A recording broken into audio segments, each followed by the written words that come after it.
This man is Jean-Baptiste Pierre-Antoine de Monnet Chevalier de Lamarck. In 1809, 50 years before Darwin published The Origin of the Species, he wrote what is widely recognised as the first comprehensive theory of evolution. His book, De Philosophie Zoologique, introduced the notion of an internal code within every living thing, which, when passed down through successive generations, defined the physiological characteristics of a species. At the centre of Lamarck's theory laid what he called the adaptive force.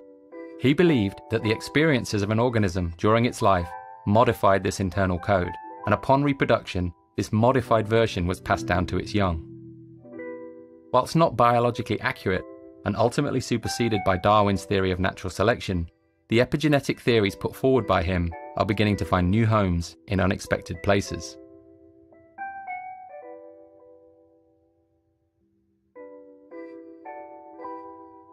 When we use contemporary technology, a trail of information is created in the form of data.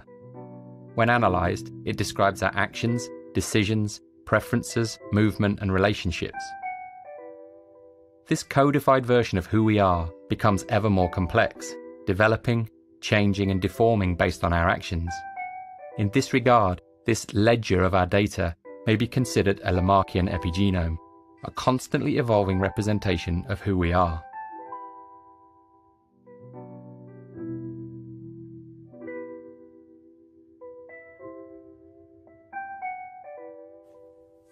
This is Bill Hamilton, one of the most significant evolutionary theorists of the 20th century.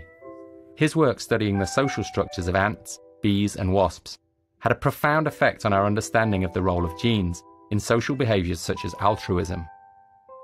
He believed, and went on to prove, that the driving force behind evolution was not the individual, but the gene. He stated that the ultimate criterion which determines whether a gene will spread is not whether the behaviour is to the benefit of the behaviour, but whether it is to the benefit of the gene. In the mid-1970s, the British evolutionary biologist Richard Dawkins built on the work of Hamilton and others to popularise the concept of the selfish gene. In his book of the same name, he introduced the notion of a gene which, whilst devoid of any motives or will, could be metaphorically and pedagogically described as if it were. In this model, the individual organism is a transient carrier, a survival machine for the gene. User-centered design principles have dominated the world of computing for many decades, but what if we looked at things a little differently? What if the ledger could be given a volition or purpose, rather than simply acting as an historical reference? What if we focused on creating a richer ledger by introducing more sources of information? What if we thought of ourselves not as the owners of this information, but as custodians, transient carriers, or caretakers?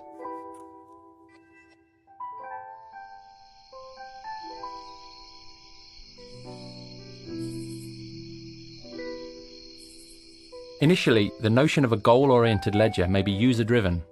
As an organisation, Google would be responsible for offering suitable targets for a user's ledger. Whilst the notion of a global good is problematic, topics would likely focus on health or environmental impact to reflect Google's values as an organisation. Once the user selects a volition for their ledger, every interaction may be compared to a series of parallel options. If one of these options allows the ledger to move closer to its goal, it will be offered up to the user. Over time, by selecting these options, the user's behaviour may be modified and the ledger moves closer to its target.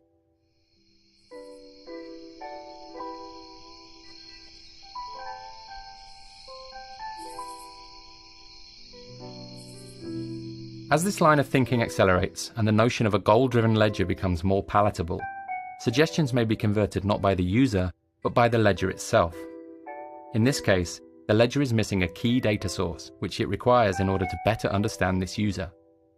In order to plug the gap in its knowledge, the ledger begins searching for a device which delivers the required data when used. From this list, the ledger begins sorting the options most likely to appeal to the user in question. In situations where no suitable product is found, the ledger may investigate a bespoke solution. By analysing historical data, it is increasingly possible to discern qualitative information such as taste and aesthetic sensibility, which may be used in the creation of a design proposal. With the advent of technologies such as CNC milling and the emergent possibilities of 3D printing, a custom object may be created to trigger this user's interest.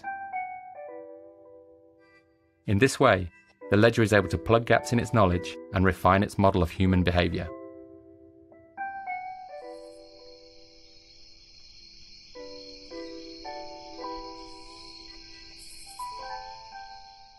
User data has the capability to survive beyond the limits of our biological selves, in much the same way as genetic code is released and propagated in nature. By considering this data through a Lamarckian lens, the codified experiences within the ledger become an accumulation of behavioral knowledge throughout the life of an individual. By thinking of user data as multi-generational, it becomes possible for emerging users to benefit from the preceding generation's behaviors and decisions. As new users enter an ecosystem, they begin to create their own trail of data. By comparing this emergent ledger with the mass of historical user data, it becomes possible to make increasingly accurate predictions about decisions and future behaviors. As cycles of collection and comparison extend, it may be possible to develop a species-level understanding of complex issues such as depression, health, and poverty. Our ability to interpret user data, combined with the exponential growth in sensor-enabled objects, will result in an increasingly detailed account of who we are as people.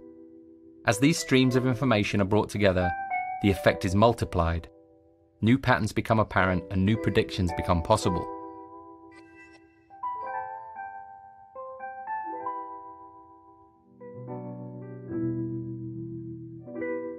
Since the 1970s, huge efforts have been made in sequencing the human genome. Today, after many years of research and billions of data points, that sequence is known. By adopting a similar perspective with user data, we may begin to better understand its role. Just as the examination of protein structures paved the way to genetic sequencing, the mass, multi-generational examination of actions and results could introduce a model of behavioral sequencing. As gene sequencing yields a comprehensive map of human biology, researchers are increasingly able to target parts of the sequence and modify them in order to achieve a desired result.